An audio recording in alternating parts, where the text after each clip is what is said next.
Welcome back, nerds. I hope you've all had a wonderful Christmas and possibly New Year. Definitely New Year. Today, we are going to be diving into Pantheon Rise of the Fallen. Now, a lot has been said about this MMORPG right here.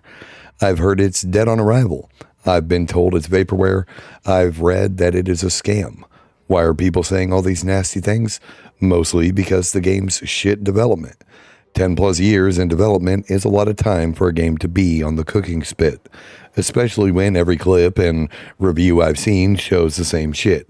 Some dude talking about classic EverQuest while his character chops away at some monster with less than awesome animations and graphics. I've watched Carnage play. I've watched Lobos Jr. play. I've watched Redbeard Flynn play. It's officially time. Please hold. And I've even seen some shorts by some dude named Joppa who has big dreams for the game. The 13th is not, it's not a soft launch. It is the beginning of a new phase of development, the early access phase. All these things that you're seeing will continue to be improved, will continue to be fleshed out. Everyone has some serious hope and copium when it comes to the development of this game, or at least that's what it sounds like. Pantheon is currently in early access. I would actually call this alpha access. What do I mean? I mean, this game is by no means a finished product and is in need of way more work on the development part to achieve all the hopes and dreams that everyone is clutching their butt cheeks about. If you purchase this game to play now, that means you are opting into playing an unfinished game. I have heard there will be character wipes, there will be patches, bugs, jank, and broken shit at your disposal. And for the price of 40 American doll hairs, you can see if Pantheon is for you. Seeing how this is a video about Pantheon, we can assume that I have indeed boarded this ship. Now, I'm going to do my best to hold Pantheon to its own merit because saying, well, goddamn, it's just like EverQuest, doesn't make the game stand on its own. Just because your game is wearing classic EverQuest deodorant doesn't put it on the well-earned trophy wall that is classic EverQuest. Pantheon needs to be more than just EQ reborn. Well, nerds, today I'm going to find out for myself. I'm going to be critical in areas of the game. I'm going to speculate, and I'm going to like some things and dislike others. And if this happens to be your first day on the internet, know that this is just my opinion. That's what impression videos and reviews are all about. But most importantly, I want to know if the game has the most important quality any and all games require: fun. Because that's all that fucking matters in the end. Oh, and I'm going to bring a Pantheon hater with me this time. Tevin, or Cat Dad Dave, has been on my channel on more than one occasion. We play EverQuest on Project Quorum together, and Tevin is one of those people who has judged Pantheon before ever playing it. Sean the non-believer! Sean! Let's see if he feels the same way about the game after we play. Like most MMORPGs, our journey begins in selecting a server, and I was pleasantly surprised to see that many of the servers are very populated. This is a good sign, but also the game is very recently into early access, so a lot of people are going to be giving it the old college try. That being said, Tev and I settled on the Avos server, solely because it was the top of the list, and, well, that's our entire fucking reason. Okay, and now for the biggest choice that you will make in any MMORPG: character creation. They look like that dude, you're gonna know who I'm talking about. The fish dude from fucking Hellboy. God damn. Take a peek at the fucking Whopper with trees. The ogre is fantastic looking. Currently, there are 6 races to choose from. Each have adjusted attributes based on what race and class you decide suits your adventuring flavor. To accompany this, there are 12 classes currently in Pantheon to choose from, and many of the races can only select certain classes. This is all fine, but the customization of each character is boring as whale shit. You have only a few choices of hair or no hair, beard or no beard, and every face is set in stone for each race and gender. This is going to make every character of every race look samey. Which brings us to issue number 1. Character customization needs more options. As it stands, the races themselves look great, but I would like more hairstyles. A face change maybe, like eye color, scars, tattoos. You guys know what I'm talking about, the sculpt your Chad simulator that we RPG players know and love. Tev and I both settle on humans, and I choose to make a paladin, and Tev decides to make a cleric. It just so happens that our characters are identical twins, not out of some roleplay discussion of twin brothers, one a cleric and one a paladin, both on a path of conviction and righteousness. Nope, because the customization is a turd and very limited. After spending my 2 attribute points, one going into strength and the other into stamina, it is finally time to start the adventure. I spawn into the world at the Paladin's Guild, which overlooks a cozy little town of Avelia. The lighting is good, the game is running smooth, and I have the graphics cranked to max, and everything looks and feels great. WASD movement, which is standard at this point in the MMO gaming space, and I do like how my character's movement is slower walking backwards than forwards. The jump looks fucking terrible and feels floaty, but I've seen worse and played worse, and I immediately interact with the climbing mechanic and cling to the walls of the Paladin's Guild and watch my stamina gauge slowly start to deplete. Okay. I like what I'm seeing so far. Now to find Tevin and get after it. Tev spawns in because he's on that Burger King Wi-Fi, and we realize that we're clones. Neither of us give a shit, so our adventure begins. We familiarize ourselves with our respective class trainers, and I like that both the paladins and the clerics occupy the same guild.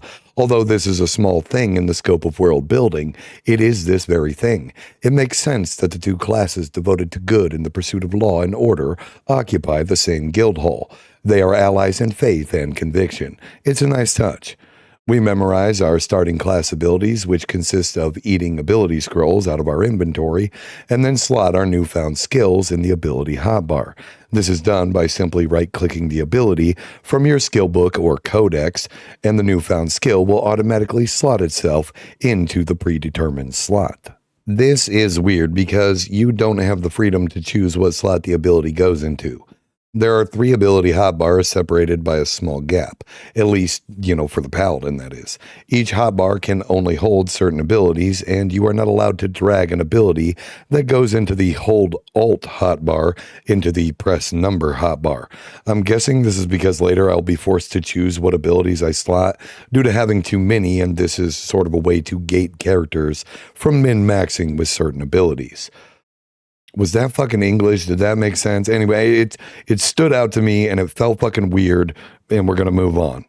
Also in my inventory is a quest scroll from a nerd named Aldous, who wants to have a chin wag down by the village well in the center of town. I accept the quest and the scroll vanishes, so I guess we ate that too. What I do like is that each interface window can be altered by right-clicking it, and you can change the size and transparency of the window on the fly without having to dive into the settings, which you will more than likely be forced to do because the text is fucking small, and if this game is geared towards the EverQuest crowd, we're getting old. Fuck. Before we move on, let's talk about the character panel or inventory for just a second. I really like the layout of the hero record. I can see all of my adventuring bullshit on one page, my stats, resistances, skills, combat stats, and equip gear, all easy to find and easy to understand. My inventory itself consists of 10 slots, and below them are 5 slots that hold bags, which will increase the amount of ill-begotten gain I can carry. Every hero begins with a 10-slot bag already equipped. In the first slot, 20 food and 20 water. Ah yes, the good old hunger and thirst meters. Welcome back, you fucking annoying mechanic. Now, before I jump the gun on having to stuff stale bread into my hero's fat fucking face every 5 minutes of gameplay, I want to say that this mechanic in Pantheon is not annoying in the slightest. Tev and I played for hours, and I forgot all about eating and drinking. The meter depletes very slowly, and that is a fucking good thing, because have you ever played Green Hell? Having to constantly cram snacks into my character's fucking pie hole while I'm trying to enjoy an adventure game gets tedious. The last thing I want to do before assaulting the goblin stronghold is be like, ah, shit, guys, I forgot to bring lunch. Does anybody have a Snickers bar? Thankfully, this is not the case with Pantheon. Tev and I take a moment to check out our respective class skills and then head out. I jump into the first water that I see and test the swimming mechanic. And it's a B- in the animation department, but the underwater visuals look nice. Then I jump off the first cliff that I see to check fall damage. It's not bad. I jumped off a pretty high space and only lost about a fourth of my total life. Tev angled his descent slightly to clip off of a few rocks on his way down, and he actually avoided any fall damage altogether. Nice. Now firmly wet and firmly on the ground, I try to chat with a passing local fisherman, and he drops an iconic line on me. Good morning. Nice day for fishing, ain't it? It sure is. Have a great day. I have a giggle, and after having another chat with another player who may or not be from our guild in Classic EverQuest on Quorum, Tev and I arrive at our first quest location, the town well and the lazy son of a bitch known as Aldous. Aldous is Pantheon's introduction to gathering and crafting skills. Every character is capable of performing all of the gathering skills, and Aldous offers quests that he can't be fucking bothered to do to get the player accustomed to gathering the doodads out in the world, and offers a small amount of money for bringing him the goods. Aside from that, he offers 2 tokens that can be spent at the crafting trainers, awarding the player with their selected crafting profession. Each character can have only 2 crafting professions, and once selected cannot be changed. This is fine, but there is no indication as to what all crafting professions are available. He just hands you 2 tokens and says, you can turn them in at the respective crafters, and then warns the player that this choice is final. The biggest issue I have with this is that the player has no clue what professions are available. Which brings us to issue number 2. We're going to call it number 2, I don't care. Professions. Now, I have no problem with the gathering or crafting mechanics in Pantheon. I actually think that they're pretty damn good, and they're fun to engage with, but I like crafting in video games. My issue lies with the lack of information offered to the player at this stage of the game. This can easily be fixed with having Aldous offer not only a listing of the available professions, but also some fucking directions on where these nerds could be found. This could be as lazy as a text wall dump, or as intricate as having him explain each profession and what it's generally used for in his own limited peasant fashion. Simply telling the player there be crafting is not a good way to guide a new player into making a choice on what may or may not be best for their chosen hero. Again, the mechanics of gathering and crafting are not the issue here. It is the lack of information offered to the new player. Unfuck this, please. Now, I made a paladin, so this choice is pretty simple for me. Weapons and armor smith. I can wear plate. I hold blade. I be blacksmith. Now, this is not a tutorial video by any stretch of the imagination, but I would encourage new players to take every quest that Aldous offers. They award money, and there are multiple stages of these quests that offer better gathering tools at the later stages of the quests, and simply accepting every quest will award the starter tool for each of the gathering skills. So at, bare minimum, accept the first quest, get your shiny new tool, then abandon them if you can't be fucked to care about what Aldous wants. Tevin decided to be a leatherworker and an alchemist. Yeah, he's a fucking metagamer and wants to sell bags and healing potions. Fucking nerd. But it does make sense, because both bags and potions are a great way to make that money. And if you are new to the EverQuest-Like, which I've just coined the phrase, it's mine now, an EverQuest-Like. More bags means more inventory, which means more loot. You guys get it. You know what I'm talking about. Not to mention that we both will want these things as we progress. I can outfit us in the finest rusted armor, and Tev can keep us stocked in alchemical bullshit, and we'll have the inventory to hold all that shit. It made sense to us. Which unfortunately brings us to issue number 3, the schematic bag.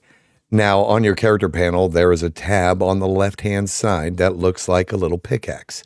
This opens up the trade skill inventory, and it is exactly like the adventuring inventory. All the shit is pretty easy to understand. You can see all of your gathering skills and crafting profession ranks, and off to the bottom left of your hero's silhouette is a large bag. Clicking this bag opens up the schematic bag, which holds every recipe you have learned and where every recipe you learn will go. At first glance, I thought, wow, this is a lot of space for crafting recipe bullshit. And that is true. But there is no ability to sort through everything that you have learned or what you have without hovering over each of these tiny little icons that you've learned. There is no filter and no organization at all.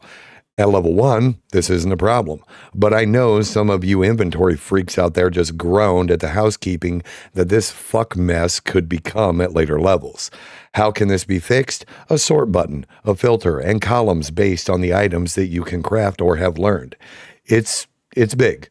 I'm going to give you that it's a big bag, but it's ugly and could use some love. All right, south. South is the way. South is the chosen path. After sorting out our newfound crafting skills and unraveling the riddle of the schematic bag, Tev and I head out of town towards the south. I chose south because fuck, why not? All evil comes from the south. It's well known. It's a well-known thing. And only a short distance later, we encountered our first foe, a goblin forager. So behold, combat. Oh, he knocked me on my ass. Okay, Alt 1 slash. Oh, god damn. Get some. Combat felt okay. My abilities felt strong, and Hoggle from Labyrinth got his ass whooped in a handful of seconds. What I can say is that my character seems to always attack in the same way, regardless of what attack ability I use. Later, I noticed that every spell uses the same spell animation. Now, the spell effects all look different, and they're pretty damn good, if I'm being honest. But the character animation is meh at best. Now, to clarify, this doesn't bother me as a player. I love classic EverQuest. I also play old school RuneScape, so the how shit dies isn't huge on my needs fixed meter. But if you want a fresh young audience to come, to this place, this playground, it may need some updates in the future. As far as I'm concerned, though, this is acceptable. From here, Tev and I went to work on the critters of the newbie glade, killing rats and skinning them for tattered leather. Well, I killed them, and Tevin skinned them, and Tev has some feelings about the length of time it takes to skin a rat. Okay, so I do hope enough people complain about the gathering animation taking too long. Because Co-Carnage was complaining about it as well, and I 100% agree with him. No gathering skill should take more than 3 seconds. Right, because if we're killing rats, I just murdered another one. So it's back to skinning. It's back to skinning for you, nerd. Do I agree? Yeah, it's pretty shitty at first. Now, I am aware that it becomes faster with higher skill and better tools, but we didn't know that then. But at this part of our adventure, I could have another rat dead by the time Tev finished skinning the first rat, meaning he had another lengthy skinning session waiting for him, trapping Tevin in a perpetual skinning loop. Effective? Yes. Fun? For me? For Tevin, not so much. Tevin eventually caught up with his skinning trial because I had to go AFK due to wife aggro, and upon my return, night had fallen over the land. So let's talk about nighttime for just a second. The nights of Pantheon are dark, and if you don't have a light source, you lose the ability to see the name tags of the critters around you, which I really like. It adds flavor to the darkness of the game world and an overall be wary of the dark feel to the game. Apart from that, the skybox is aesthetically pleasing, and the warm glow of our torches skittering a soft illumination around our heroes was pretty cool. Nighttime in Pantheon feels pretty good, and I can always appreciate a functioning day and night cycle. Well done. It was during this lovely evening that together Tev and I vanquished a fat toad and achieved level 2. Boom. Be smote, nerd. Smite him upside his frog ass. Oh. See? Oh, there it was. It's the ding, but slightly better. It felt so good. No, goddamn, it would appear the Pantheon has implemented their very own custom leveling noise, and in no way modified or stolen the ding from classic EverQuest. I'm going to be honest here, it's the best leveling noise in gaming. The ding from classic EverQuest, that is. I'll die on this fucking hill. It appeases the monkey brain, and that's all that I care about. Level be hit, ding be made, brain go burr. Yes, it's because I play EQ, and yes, it's because I have a nostalgic soft spot right here on my head for that sound.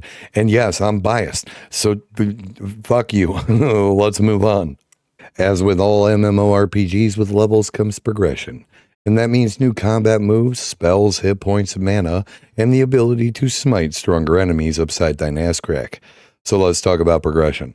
For me, progression begins with the basis of my selected hero. What I mean by this is that I chose to play a paladin. How long do I have to play before I feel like I'm playing a paladin?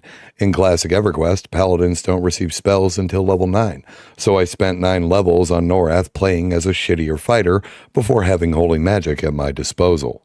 In Pantheon, I began with a sword move, a hurt undead only spell, and the classic lay on hands ability.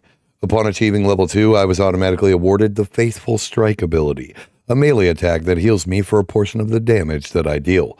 I also had new abilities available to me at my class trainer. Also, at certain level intervals, characters are awarded with attribute points depending on what class you are playing, and each new level offers spells and combat abilities to the player to suit the class they have selected. This felt fucking great. I felt like I was playing a paladin from the moment I laid the smackdown on Hoggle back in the newbie glade. In a nutshell, character progression feels good, so good that Tevin and I decided to get another level before heading back to town to train. Level 4 was achieved the same way every other fucking level was achieved, by sending monsters to Jesus one sword swing at a time. So let's talk about the grind. This is a very simplistic topic. Kill monster, get XP, easy to understand and just as easy to perform at these lower levels. But with each level comes the need for both greater experience and stronger monsters, so your grind can't remain stagnant. To progress, you need better gear and abilities. Both require money and materials if you happen to be capable of fashioning some of your own equipment. To gather materials outside of the spectrum of monster skins, you must explore. All of these things require time and add to the culmination of what we RPG players refer to as the grind, and Pantheon is a game with grind. My character is both an armorsmith and a weaponsmith, so I need to find mining nodes to chip away on if I want to forge better weapons and armor for both myself and Tevin. Pantheon is competitive in their gathering system. Two players can't gather from the same resource node, so at times resources can feel sparse. This requires exploration and vigilance. Now, I know that this all seems pretty self-explanatory to the RPG nerd, and I'm not dropping any revelations on anyone with all this garbo. I just want to clarify that it exists here on Pantheon. So if someone is considering joining the alpha access, if you will, be aware that this is not an instant gratification game. You are not awarded levels for walking short distances and a shiny new piece of gear at the end of every quest. You will have to grind for the gear and levels that you obtain. Everyone out there in YouTube land can decide for themselves if they are intrigued by this slow burn that is Pantheon's grind or not. I personally have no issue here, so I'm going to move on. Among the wheelhouse of progression is the crafting system. Crafting is broken down into schematics for various pieces and parts that are each forged individually, then those parts are used to create a final product, all of which have a crafting schematic that you purchase to craft yourself or buy from another player or possibly from a supply vendor, depending on the item you are seeking. The raw materials from your gathering skills can be processed at the various crafting stations to transform your raw material into a processed good. As a blacksmith, I process ores at the forge into lumps of ore and then turn them into metal bars that I could use at the anvil to create armor depending on the schematics I possessed. This system sounds and looks daunting at a glance, but it is not as complex as I had initially thought and quickly began to spend my every earned fucking silver on new schematics in hopes of kitting out my paladin in both weapons and armor. Personally, I enjoy crafting in Pantheon, with my only issue being the schematic bag's lack of organization. There's something fucking special about forging your own adventuring equipment and feeling, that self-sufficiency. I'm hoping that this system will be expanded on and remains a viable way to outfit my hero as I progress in levels in Pantheon, but only time is going to tell. For now, I like the system and I'm glad it's here. Which brings me to death and dying in a world with no map. Now, neither Tev or I died in our initial gameplay. We are both classes that can heal, and I am a tank class. It also doesn't hurt that we are both classic EverQuest players and understand social enemies and conning our targets before picking fights. What I mean by all of this is that the world of Pantheon is a dangerous one. You can easily get overwhelmed by beetles, which are social, meaning if you hit one and two more are within close range, you will be attacked by all three. Conning an enemy is done by pressing the C key by default, and some text will pop up on your chat box informing you the threat of whatever critter you have targeted. This is also displayed in a different color based on how strong you are compared to your target. The color palette goes as follows. Red means you are super fucked.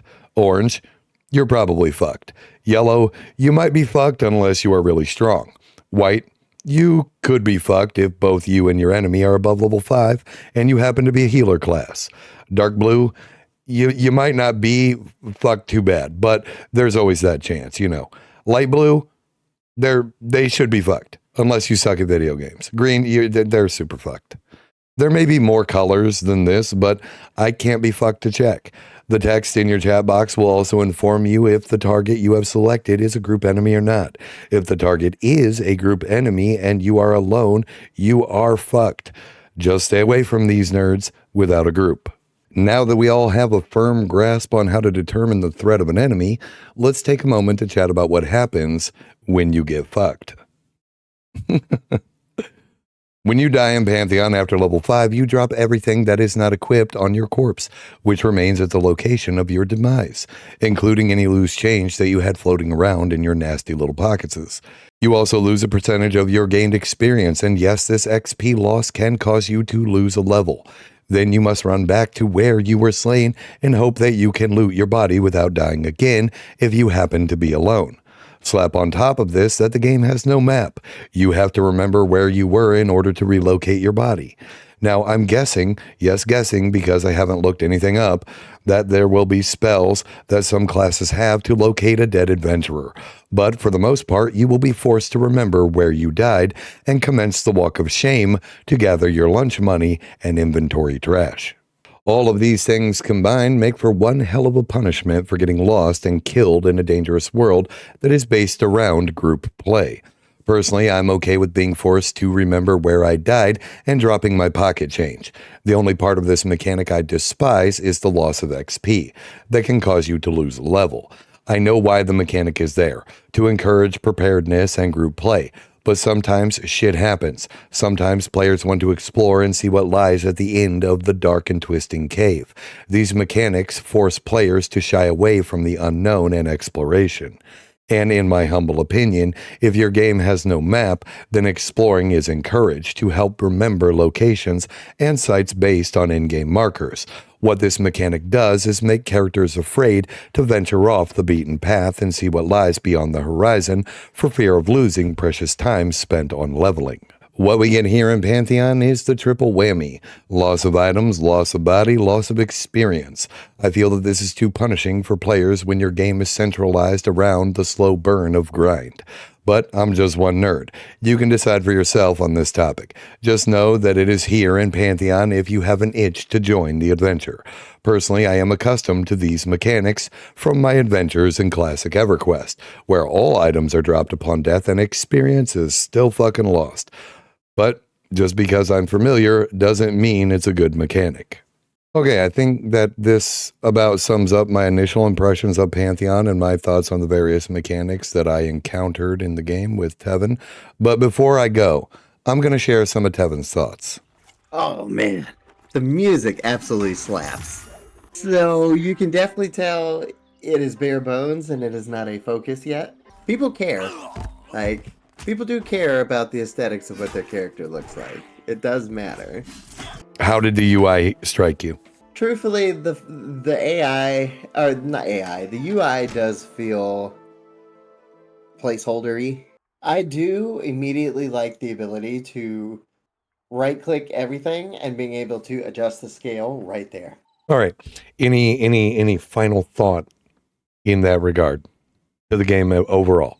Would you like to apologize to the internet? Yes and no, because some of my critiques are valid. Like, this game is not going to, as far as like a broader public, this game's not going to appeal to a whole lot of folks. No. I think you will catch some of the younger crowd, as evidenced by, our friend and fellow content creator Decius. Right. He's on the younger side, so some of them out there, they do exist. But yeah, for the most part, no, you're not going to capture a whole lot of the modern audience. Because this game, they are definitely going for a classic feel, and this definitely does feel like you can feel the bones of EverQuest here, 100% in the design. Well, you really can. And some of that is not going to play well with a modern audience. There are people that are just not going to be willing to step into the past when it comes to MMOs. Well. Look who's addicted to Pantheon Rise of the Fallen. We should never judge a book by its cover. I'm not going to be too hard on Tevin. I'd appreciate it if you guys left him the fuck alone. He's just one nerd just like the rest of us. If you feel an itch to check out a game, fuck what other people tell you, me included, and find out for yourself. Pantheon is in early alpha access, if you will. This is a topic of controversy all in itself. Are early access games worth your time, or should you invest your time and money into promises of an incomplete product? It's a tough question to answer. Pantheon has been in development for a long time, and what we have here has been described as bare bones. I'm not sure what all happened in those many years of development, but it has taken a long time to just reach early access, and I don't know if that should scare you away. What I can say is that for everyone out there who has been chasing this game for years, I hope that you are enjoying the long-awaited party that is early access, and I'm glad that the backers of this game can finally touch the grass of Terminus and have some form of product in their hands to enjoy, and I hope they've been enjoying it. My hope is that this early access launch has sparked a fire under the developer's ass. I hope that this game smashes early access to the sound of a resounding success. I don't know if any of the developers will watch this video because I swear a lot. But if you do, you have asked for people's money. You have asked for their patience. You've received both. It's your turn, nerd. It's time to deliver. Now, I think that I can finally answer my initial question. Is Pantheon Rise of the Fallen fun? Yes. Yes, it is. Following this video will be a Let's Play similar to my classic EverQuest Mage videos, where I simply explore the game and have some fun. I hope to see you there. And the only reason it's not already on my channel is because I thought it better to throw out my opinionated impressions video before bombarding the net with yet another B- Let's Play series. As always, a massive thank you to my channel members for keeping this dirty turd afloat.